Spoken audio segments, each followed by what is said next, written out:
आंध्र प्रदेश में विजयवाड़ा से हैदराबाद रुपए पेंशन मिलना चाहिए। जम्मू कश्मीर आवाम जिंदाबाद। Welcome state president Jammu Kashmir workers federation जिंदाबाद। Jammu Kashmir road transport workers federation जिंदाबाद। जम्मू कश्मीर मजदूर जिंदाबाद। मजदूर एकता जिंदाबाद। मजदूर एकता जिंदाबाद। मजदूर एकता जिंदाबाद जिंदाबाद। वर्कर्स यूनिटी जिंदाबाद। जम्मू कश्मीर वर्कर्स यूनिटी जिंदाबाद। जम्मू कश्मीर ड्राइवर्स यूनिटी जिंदाबाद। जम्मू कश्मीर CITU जिंदाबाद। रोड ट्रांसपोर्ट वर्कर्स फेडरेशन जिंदाबाद। बहुत बहुत शुक्रिया। मैं गुजारिश करूंगा अपने सीनियर लीडर और लक्ष्मिया जी से कि वो अपना स्पीच। सामाजिक सुरक्षा कानून लागू करने के लिए क्या होना चाहिए? कॉर्पस फंड होना चाहिए। पहले हमने पूरा हिंदुस्तान के अंदर अलग अलग राज्यों में किसी जगह पर, वहां पर बंगाल में चालू किया, बाद केरला में चालू किया, ये दोनों राज्य में है, बाद में तमिलनाडु में भी।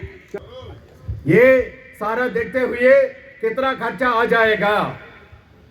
लगभग 60,000 रुपए खर्चा हो जाएगा। 2021-22 एक साल में केंद्रीय सरकार ये परिवहन क्षेत्र से 4 लाख, कम से कम उसमें 6% 30,000 करोड़ रुपए केंद्रीय सरकार दी। और तेल कंपनियां हैं और गाड़ी कंपनी है, मैन्युफैक्चरिंग कंपनी है, 60,000 रुपए मिल जाएगा। इसमें ये दे सकते हैं। ये हमने ये सारा निवेदन है, आप भी ज्यादा से ज्यादा लोग वहां पर है कि आज हमारे एमवाई तारगामी से मेरी एक ही मोदबाना गुजारिश है। सबसे पहले ट्रांसपोर्ट को इंडस्ट्री का दर्जा मिलना चाहिए, जो हम कई सालों से लड़ रहे हैं। कितना सफर करते हैं, कितनी प्रॉब्लम्स का सामना हमें करना पड़ता है। उसमें सबसे पहले आप सभी को यहाँ पता है कि यहाँ पे विंटर्स में माइनस टेम्परेचर हो जाता है, लेकिन हमें पेशेंट तो छोड़िए, दूर की बात है, हमें 30 साल से ड्राइवर का काम कर रहे हम सूरत यहाँ पे अपनी जो यहाँ पर एग्रीगेटर्स है, लेकिन रोड ट्रांसपोर्ट सेक्टर का एक बहुत बड़ा महत्वपूर्ण योगदान पूरे देश में है। Ministry of employment generation sector है, यानी कि मीडिया, सोशल एक्टिविस्ट, बाकी सबको। लेकिन कहीं मैंने देखा 40 साल में ड्राइवर को कहीं मिला है, या 15 अगस्त या 26 जनवरी को कहीं मिला है? ये हमारी बात की, जबकि ये सारा काम जो चलाने वाला है वो driver. Tarigami president Jammu Kashmir CITU को दावत देंगे। दिल की हमें गहराइयों से वो आए, तशरीफ लाए स्टेज पर। इससे पहले हिलाल साहब। मुझे बेहद खुशी हुई है, वो इसलिए कि आप ड्राइविंग सीट पर हैं। ड्राइविंग सीट के लिए हर शख्स कोशिश करता है कि मैं बैठूं। थोड़ा आगे आइए आप। जगदीश जी को भी लाओ ना।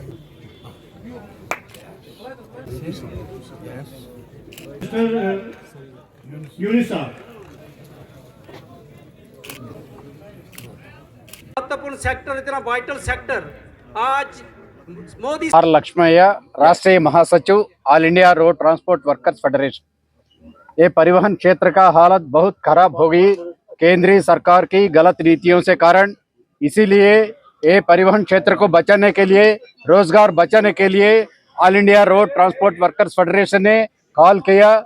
ये महीने 24 मार्च चलो पार्लियामेंट को, ये सरकार को हम पकड़ेंगे, ये परिवहन क्षेत्र को बचाएंगे, रोजगार बचाएंगे। यहाँ पर जम्मू कश्मीर के अंदर ये all Kashmir transport tourist taxi association, mega tourist transport association, radio taxi association सारा मिलके एक कोऑर्डिनेशन कमेटी बनाया।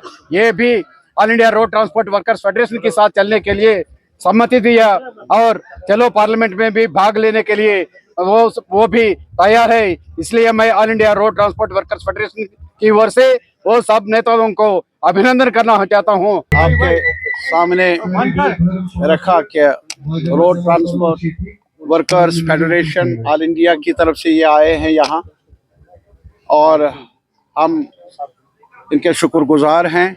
और साथ ही साथ मुद्दा जो हमारे पास मुद्दे हैं ट्रांसपोर्ट के मुतालिक, ट्रांसपोर्ट वर्कर्स के बारे में, वो बड़े मुद्दे यही है कि सोशल सिक्योरिटी नहीं है हमारे ड्राइवर को। जैसा कि आप सबको मालूम है कि कश्मीर मुल्क में ही नहीं बल्कि पूरी दुनिया में सबसे बड़ी टूरिस्ट डेस्टिनेशनों में एक है, और आज भी नुमाया मुकाम है पूरी दुनिया में जहां तक कश्मीर के टूरिज्म का ताल्लुक है, यहाँ की डेस्टिनेशंस का ताल्लुक है।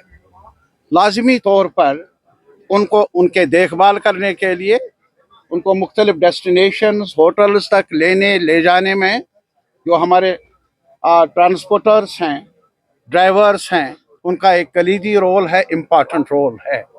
लेकिन बदकिस्मती से अभी तक भी मुल्क भर में काफ़ी मसाइल हैं इस कम्युनिटी को दरपेश। और जैसा कि मैंने अभी भी कहा कि GDP का जो मुल्क की दौलत है उसमें बड़ा हिस्सा जो है वो ट्रांसपोर्टर्स का है, वर्कर्स का है। लेकिन फिर भी जहाँ तक इनके लाइफ को बेहतर बनाने के लिए, उनके बाल बच्चों के की देखभाल करने के लिए जो मदद चाहिए, जो सहूलियात चाहिए, वो इनको नसीब नहीं है। बहरहाल आज ये आगाज़ हुआ, यहाँ मुख्तलिफ एसोसिएशंस हैं, उन्होंने कोऑर्डिनेशन कमेटी बना दी और हमें भी यहाँ दावत दी। मेरा भी ताल्लुक़ है ट्रेड यूनियन के साथ, CITU के साथ, और हमारे लक्ष्मण जी आए हैं बाहर से समर्थन के लिए यहाँ। तो ये मकसद यही है कि हमारे जो ड्राइवर्स है यहाँ, अभी एयरपोर्ट आप जाइए वहाँ पार्किंग के लिए जगह नहीं, और जहाँ तक सोशल सिक्योरिटी का ताल्लुक है, महाराष्ट्र में, तमिलनाडु में, शायद केरला में भी सोशल सिक्योरिटी के लिए काफ़ी रुकूमात हैं, लेकिन यहाँ हमारे जम्मू कश्मीर में काफ़ी कमी है। और ये आज तक जो एडमिनिस्ट्रेशन यहाँ रही है उन्होंने भी कोई खासा तवज्जो दिया नहीं।